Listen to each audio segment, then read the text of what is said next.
அவங்க அழும்போது எப்படி இருக்கும்னா உங்களுக்கு? ரொம்ப வலிக்கும். என்ன பண்ணாலும் அழ நிற்காது. நான் என்ன பண்ணணும்னு தெரியாது. அவங்க எதுவும் சொல்லவும் மாட்டாங்க. எனக்கு இந்த கஷ்டம், இல்லை எனக்கு இது வாங்கி கொடு, இல்லை எனக்கு இது இந்த ப்ராப்ளம், எனக்கு இதனால சால்வ் பண்ணு, எதுவுமே இல்லை. நம்மளால புரிஞ்சிக்கவே முடியாது. அவங்க கஷ்டத்தில் இருக்காங்க. நம்ம எதுவும் சொல்லி அதை அதிகரிக்க கூடாது. கோவமும் உங்களுக்கு வராது? வராது. நிச்சயமா நான் ரொம்ப வராது. கோவம் காட்டிருக்கேன். நீங்க நான் அடிச்சிருக்கேன். I kicked him. Like சீரியஸா kicked him. அந்த விளையாட்டுல ரெசல் பண்றது அண்ணா தங்கச்சி அதே இல்லை. சீரியஸா கோவத்துல விட்டுட்டு போயிடு. நான் சொல்றேன்ல, ஏன் நிக்கிறேங்க, போ வெளியே போ. இப்போ என்ன நிலைமையில இருக்காங்களோ அதை இன்னும் அதிகரிக்க கூடாது. முடிஞ்ச வரையில் நாளுக்கு கம்மி பண்ணணுமே தவிர அதிகரிக்க கூடாது. ஸோ அப்போ நான் கோவப்பட முடியாது, நான் சலிப்பு காட்ட முடியாது, பொறுமையா தான் காட்ட முடியும். ஸோ அந்த பொறுமையை காமிச்சிட்டு இருக்கு. அவங்களும் உங்களை விட்டு போயிருந்தா நீங்க அந்த தாட்ஸ் சொன்னீங்களே அது இருந்து விடல. இது வரைக்கும் என் பெட்ரூம்ல அந்த தாப்பால்ல அவங்க எடுத்து வச்சிருக்காங்க.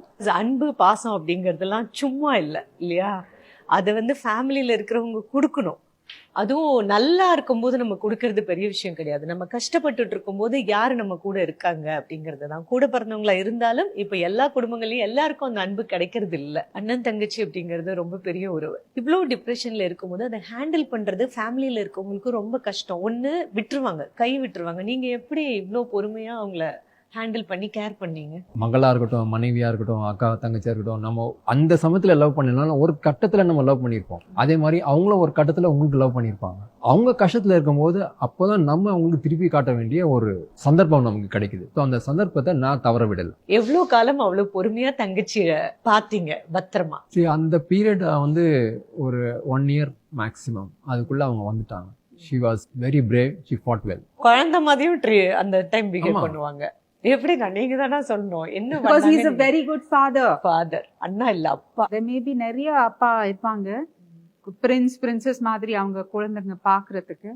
பட் நான் பார்த்த உலகம், என்னோட 43 years of my life, there is no better father than him. ஆனா உதச்சா கூட எப்படி அவ்வளவு பொறுமையா இருந்தீங்க அண்ணா? சரி, நம்ம அந்த அன்பு வைக்கிறோம் ஒருத்தர் மேலன்னா அப்போ அவங்களும் திருப்பி நமக்கு அந்த அன்பு காட்டுறாங்கல்ல. அந்த டைம் நீங்க ஜட்ஜ் பண்ணவே இல்ல தங்கச்சி? இப்போ உடம்புல ஒரு வலி அப்படின்னா, ஒரு வியாதி இருக்கு, இப்போ கிட்னில ஏதோ பிரச்சனை, ஹார்ட்ல ஏதோ பிரச்சனைனா மக்கள் ஏத்துக்கிறாங்க. ஆனா மன உளைச்சல், மனசுல பாதிக்கப்பட்டிருக்கோம் அப்படின்னா ஈஸியா அதை ஃபேமிலி மெம்பர்ஸே கூட சப்போர்ட்டிவா எடுத்து ஹெல்ப் பண்றது இல்ல. ஸோ அப்படி இருக்கும்போது நீங்க எப்படி அதை ஈஸியா அண்டர்ஸ்டாண்ட் பண்ணிக்கிட்டீங்க? அதுல ஒரு சின்ன பங்கு மட்டும் அவங்களுக்கு உண்டு.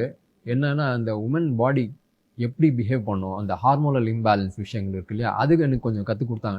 ஏதாவது ஒன்று பண்ணுவாங்க, என்ன இப்படி பிஹேவ் பண்ணுறேன் அண்ணா, no monthly cycle, so this is how I will be. Sometimes she will be very angry, sometimes she will be very childish. So அந்த விஷயங்கள்லாம் எனக்கு சொல்லி கொடுத்துட்டாங்க. ஸோ இந்த உமன் பாடி ஒரு சீராக பிஹேவ் பண்ணாது, அது இப்படி தான் பிஹேவ் பண்ணும் அப்படின்றது. அப்போது டிப்ரெஷன் சமயத்தில் இன்னும் எவ்வளோ ஜிக்ஸாக பிஹேவ் பண்ணுன்றது ஒரு அனுமானம் கிடைச்சிருச்சு எனக்கு. தங்கச்சியை பற்றி சொல்லணும் அப்படின்னா என்ன சொல்லுவீங்க?